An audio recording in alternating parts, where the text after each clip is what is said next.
तो मैंने कांग्रेस पार्टी में अब ये कहा है कि जब भी हमारा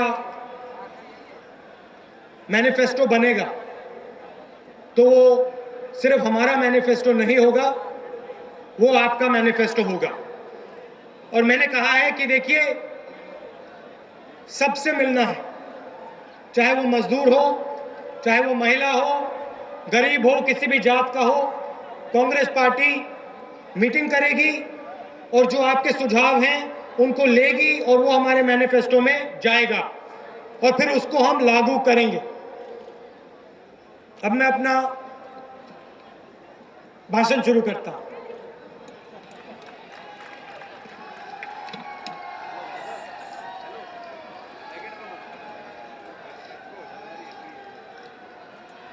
जोश काफी है आप लोगों में? हाँ, सुनाओ सुनाओ सुनाओ जोर से।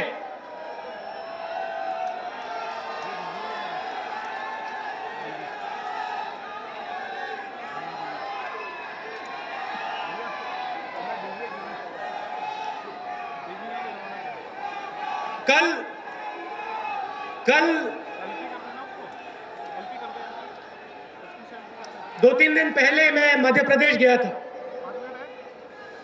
और मध्य प्रदेश में जैसे मेरी आदत है मैंने भाषण दे दिया और उसमें शायद आपने टीवी में देखा होगा, रेडियो में सुना होगा, मैंने अपनी माँ के बारे में एक कहानी बता दी। जब पार्लियामेंट में वो फूड बिल हो रहा था, आपने सुना? आपने जब पार्लियामेंट में फूड बिल हो रहा था तो माँ बीमार थी तो मैंने उनके बारे में कह दिया। तो फिर जब मैं वापस आया तो मेरी माँ का फोन आया और उन्होंने कहा, देखो तुम भाषण में जाके मेरी जो कहानी है वो मत बताया करो, ये मेरे अंदर की बात है और तुम जाके मतलब स्टेज से इसको कह देते हो, मुझे अच्छा नहीं लगता। और उन्होंने मुझे कहा कि अगर तुम कहानी बताना चाहते हो तो तुम अपनी कहानी बताओ, मेरी क्यों बताते हो? और सही है, अगर मैं कहानी बताता हूं तो उनकी नहीं बतानी चाहिए, मुझे अपनी बतानी चाहिए। और मैं यहां आता हूं, कभी कभी भाषण कर जाता हूं, कहता हूं भैया भाईचारा होना चाहिए, और मैं कहता हूं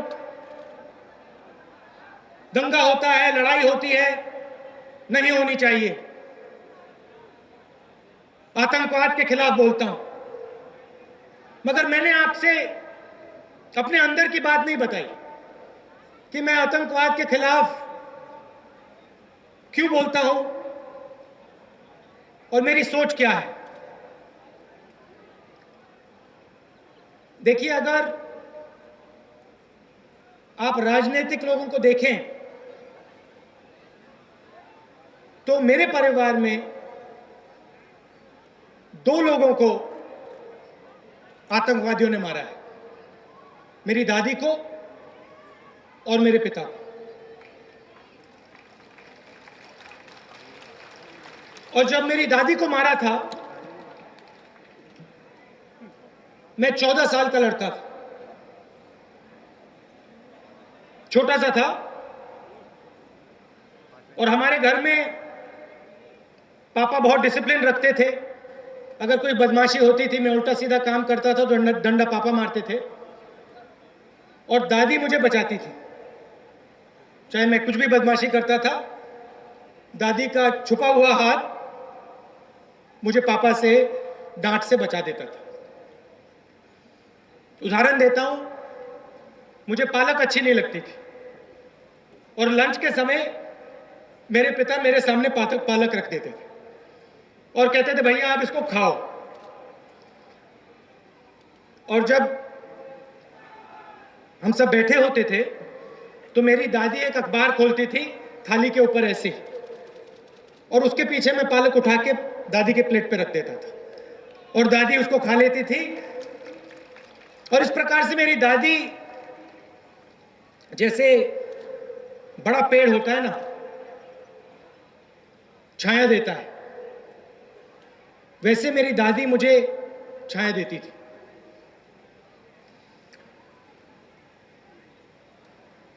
और आपको याद है आतंकवाद का समय था, लड़ाई चल रही थी, पंजाब में गुस्सा था, बाकी जगह गुस्सा था, और ये जो गुस्सा लोगों के दिल में नहीं था, ये डाला गया था, लड़ाई करवाई गई थी। जब मेरी दादी चुनाव हारी थी 77 में, 77 में, उनको घर से निकाला गया था और हमारे पास घर नहीं था, और एक पारिवारिक दोस्त थे मोहम्मद यूनुस, उन्होंने उनका अपना घर हमें दिया था और हम उस घर में रहते थे।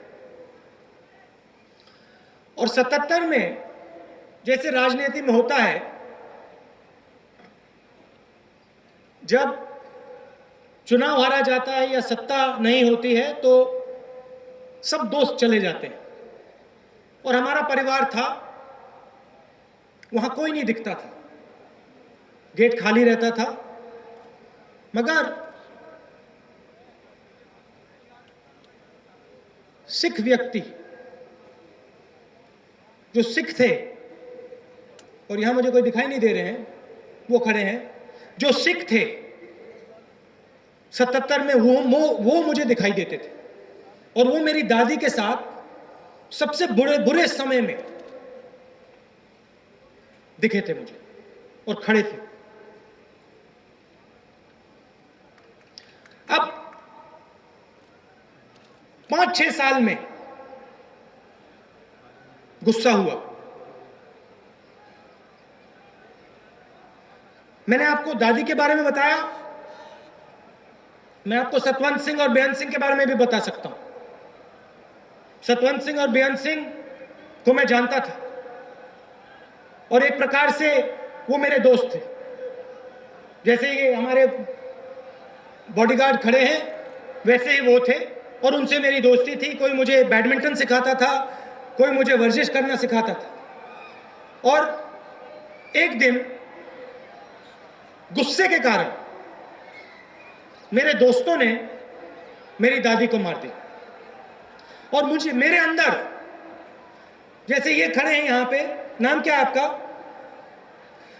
जैसे इनके अंदर गुस्सा था, मेरे अंदर भी गुस्सा था। गुस्सा था कि ये इन दोनों ने क्यों किया, क्रोध था मेरे अंदर, और वो मेरे ऊपर एक बोझ बना था। उस क्रोध ने मुझे दबा कर रखा था, और एक दिन मुझे यह बात समझ में आ गई कि जो वहां हुआ, मैं स्कूल में था, मैं आपको और गहराई में बताता हूं। मैं स्कूल में था, ज्योग्राफी की क्लास चल रही थी, और मैं शीशे के बाहर देख रहा था। वहां पे एक पेट्रोल पंप हुआ करता था, मैं शीशे के बाहर देख रहा था, और एक व्यक्ति आए और उन्होंने कहा कि राहुल गांधी को प्रिंसिपल के ऑफिस में जाना है। मैं बदमाश था, प्रिंसिपल के ऑफिस तो मैं रोज जाता था, तो उठा के मुझे ले गए। जब मैं वहां गया, जो हमारे घर में एक महिला काम करती है, वो फोन पे थी, चिल्ला रही थी, दबा के चिल्ला रही थी। मैंने ऐसी चीख कभी नहीं सुनी थी पहले। और मैंने उनसे पूछा, पापा कैसे हैं, क्योंकि मुझे भी डर था, माहौल ऐसा था। तो मैंने उनसे पूछा पापा कैसे हैं, क्योंकि पापा बंगाल में थे। तो उन्होंने कहा पापा ठीक है। फिर मैंने कहा मामा कैसी हैं, मामा ठीक है। और फिर मुझे थोड़ी घबराहट हुई, और मैंने पूछा दादी कैसी, और फिर उसने कहा कि तुम वापस आ जाओ, और फोन रख दिया। और तो मेरा जो दिल था, मैं आपको बताऊं, 2-3 सेकंड के लिए रुक गया अंदर। ऐसे लगा कि मतलब किसी ने मेरे पेट में जोर से घुसा हुआ। घर गया, एक तरफ मेरी दादी का खून, और दूसरी तरफ जो मुझे बैडमिंटन खिलाते थे, जो मुझे वर्जिश सिखाते थे, उनका खून। अब सवाल उठता है ये क्यों हुआ। और इसका जवाब मैं आपको देना चाहता हूं, जो मैंने आपसे पहले कहा, गुस्सा डाला जाता है, गुस्सा होता नहीं है, गुस्सा डाला जाता है। अब आप देखिए, मुजफ्फरनगर में दंगा हुआ, सुना होगा आपने, सुना? मैं वहां गया, हिंदू से मिला, मुस्लिम से मिला, अलग अलग जात के लोगों से मिला। एक जर्नलिस्ट था, उसको मार दिया, उसके परिवार से मिला। और उसकी जो छोटी सी बच्ची थी, जब वो मुझसे बात कर रही थी और मुझे बता रही थी, मुझे अपनी दादी याद आ रही थी, क्योंकि मैं भी इस आतंकवाद का शिकार हूं।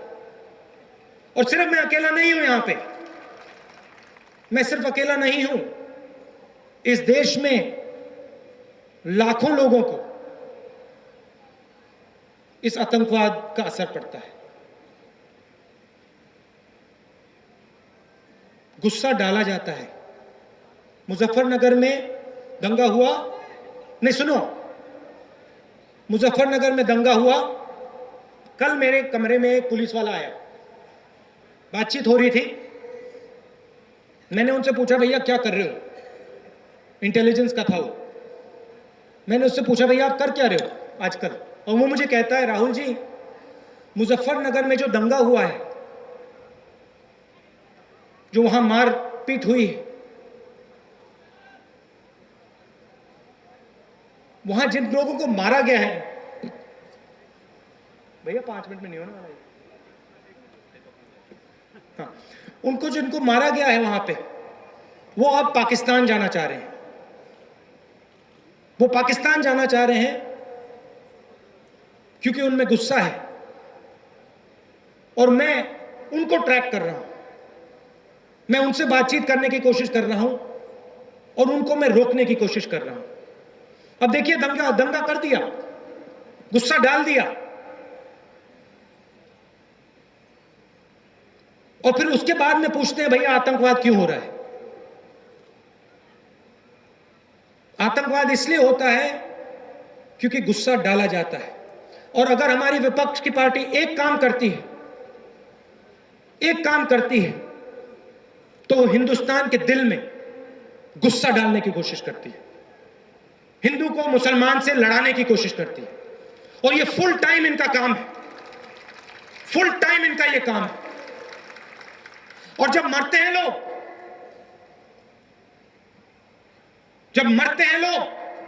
तो ये नहीं दिखाई देते हैं। मुजफ्फरनगर में हिंदू मरे, मुस्लिम मरे, बंबई में मुस्लिम मरे, हिंदू मरे, तब ये दिखे आपको? वहां पे दिखे? एक नहीं दिखा। मगर ये होता क्यों है? क्योंकि आप लोगों को लड़ाते हैं, एक दूसरे से लड़ाते हैं। क्यों लड़ाते हैं? राजनीतिक फायदे के लिए लड़ाते हैं। मुझे जोर से बोल रहा हूं क्योंकि ये ठोकर मैंने खाई है, 2 बार खाई।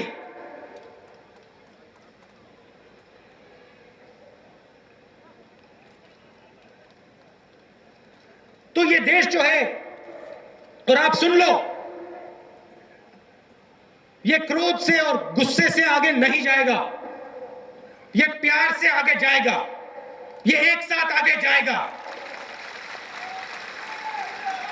और यहां अभी मुझे कहा कि देखिए, शेखावत जी का जन्मदिन है, और उन्होंने मुझे कहा कि शेखावत जी राजपूत नेता थे, और उनका जन्मदिन है तो हमें कहना चाहिए, उनका आदर करना चाहिए। और ये सही बात है, शेखावत जी अच्छे नेता थे, मगर उनका आदर इसलिए करना चाहिए क्योंकि वो हिंदुस्तानी नेता थे, इसलिए नहीं कि वो राजपूत नेता थे। पहले शेखावत जी हिंदुस्तान के नागरिक थे, उसके बाद में वो राजपूत थे। और यही मैं आपको कहना चाहता हूं, ये आगे बढ़ेगा देश तो एक साथ बढ़ेगा, लड़ाई होगी तो एक साथ होगी, जीतेंगे तो एक साथ जीतेंगे, मरेंगे तो एक साथ मरेंगे। और ये हमारी शक्ति है, ये हमारी शक्ति है। जब हम एक साथ खड़े हो जाते हैं, कोई इस देश को नहीं छू सकता। दुनिया में कोई व्यक्ति नहीं है जो इस देश को छू सकता है, कोई शक्ति नहीं है जो इस देश को छू सकती है। अब मैं थोड़ा राजस्थान के बारे में बोलना चाहता हूं और आपके विकास के बारे में बोलना चाहता हूं।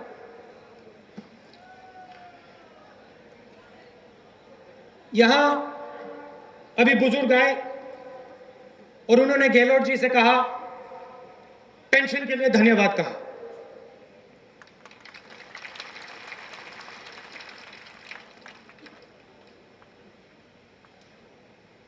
और मैं गहलोत जी को कहना चाहता हूं, जो आपने यहां मुफ्त दवाई का काम किया है,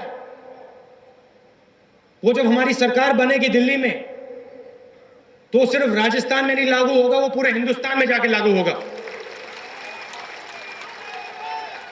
हम मनरेगा की बात करते हैं, हम मनरेगा की बात करते हैं, भोजन के अधिकार की बात करते हैं, और यहां महिलाएं खड़ी हैं, बैठी हैं, ये समझती है इस बात को। देखिए, आजकल टीवी पे हवाई जहाज दिखाई देता है, ट्रेन दिखाई देती है, कंप्यूटर दिखाई देता है, और ये जो मां यहां बैठी है, ये सोचती है भैया यहां कंप्यूटर की बात हो रही है, यहां रेलवे लाइन की बात हो रही है, यहां हवाई जहाज की बात हो रही है, मेरे बच्चे के पेट में भोजन नहीं। हमने एक ऐतिहासिक कानून आपको दिया है, 1 रुपए के लिए अनाज, हर परिवार के मेंबर को 5-5 किलो। इस देश में कोई भूखा नहीं रहने वाला है। रोजगार योजना दी, सूचना का अधिकार दिया। अभी मैं चुरू गया, वहां पे इंदिरा गांधी कनाल का एक्सटेंशन दिया, पानी दिया। और अब सबसे बड़ा काम यहां हो रहा है, उसके बारे में मैं आपको थोड़ा समझाना चाहता हूं। यहां जो युवा खड़ा है, जो अपने आप से रोज पूछता है, भाई रोजगार की कमी, मुझे रोजगार कब मिलेगा? सही बात है ना? अब मैं आपको बताता हूं, आपको रोजगार कब और कैसे मिलेगा।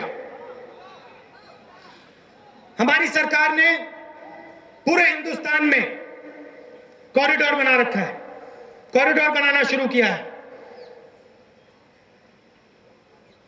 ऊपर दिल्ली से लेकर बंबई, बंबई से लेकर तमिलनाडु, दिल्ली से लेकर West Bengal, dedicated freight corridor, railway line, और फिर इंडस्ट्रियल कॉरिडोर, मतलब कारखाने। और एक नहीं, बहुत सारे कारखाने एक के बाद एक के बाद एक के बाद एक इस कॉरिडोर पे खुलने वाले हैं। और आपने अलवर में बदलाव देखा होगा, जितेंद्र सिंह जी ने बोला है, मेट्रो लाइन की बात की, फास्ट ट्रेन की बात की। हम आपकी लड़ाई लड़ेंगे,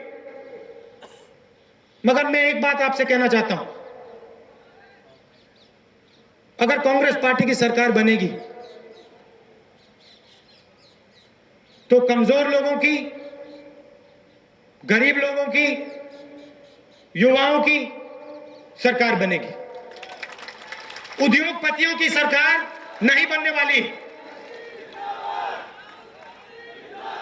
उद्योगपतियों की जरूरत है और उनके साथ काम करना है, क्योंकि ये देश पार्टनरशिप का देश है। अगर उद्योगपति कारखाना नहीं बना सकता है, अगर वो इन्वेस्टमेंट नहीं कर सकता है, तो गरीब गरीबी से नहीं निकल सकता है। मगर फायदा दोनों को होना चाहिए। ये नहीं कि अगर जमीन की बात है तो किसान की जमीन उठा के ले ली, मगर जो अमीर आदमी है तो उसकी जमीन को आप मार्केट रेट पे लेते हैं। इसलिए हम जमीनी अधिग्रहण बिल लाए कि भैया चाहे वो गरीब हो, अमीर हो, किसी भी जात का हो, उसकी जमीन है, उसकी इज्जत होनी चाहिए, उसको फायदा मिलना चाहिए। और हमने सिर्फ ये नहीं कहा, हमने ये भी कहा है कि भाई अगर जमीन पे मजदूर काम करता है, अगर जमीन पे ठेका है, ठेला है, जूस की दुकान है, अगर उसकी जमीन ली जा रही है तो उसको भी फायदा मिलना चाहिए और 4 गुना फायदा मिलना चाहिए।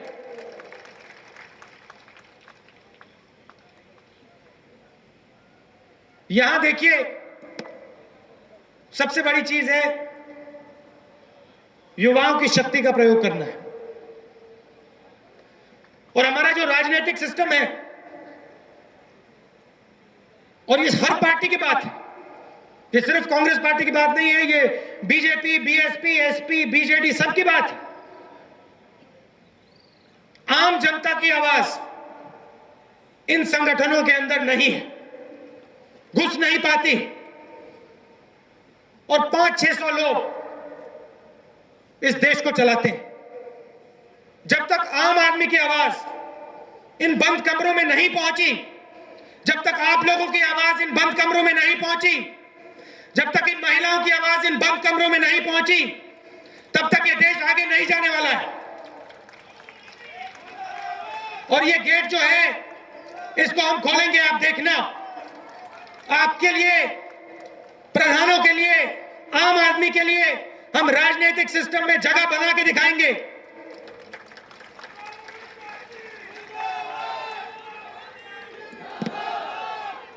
अंत में मैं आपसे एक ही बात कहना चाहता हूं, जो मैंने पहले कही, ये आपको एक दूसरे से लड़ाना चाहते हैं।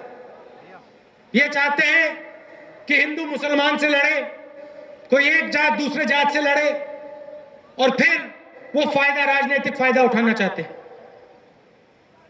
इस राजनीति से लोगों को दर्द होता है, लोग मरते हैं, बच्चों को दुख पहुंचता है, मां को दुख पहुंचता है। और दूसरी राजनीति भी की जा सकती है, हमने की है, कांग्रेस पार्टी करती है, सबको एक साथ लाने की राजनीति। देखिए, ये कहते हैं भाई हमने सड़क बनाई, एनडीए के समय और यूपीए के समय आप देख लीजिए, जितनी सड़क उनने 5 साल में बनाई, 3 गुना हमने 5 साल में बनाई, 3 गुना। आतंकवाद की बात करते हैं, आपको याद होगा कश्मीर में क्या होता था जब ये एनडीए की सरकार थी, और अब देखो क्या हो रहा है। बहुत फर्क आया है, क्योंकि हम प्यार की राजनीति करते हैं, सबको जोड़ कर ले जाते हैं, और यही हिंदुस्तान को आगे ले जाएगा। आप सब दूर दूर से आए, इसके लिए बहुत बहुत धन्यवाद। जय हिंद।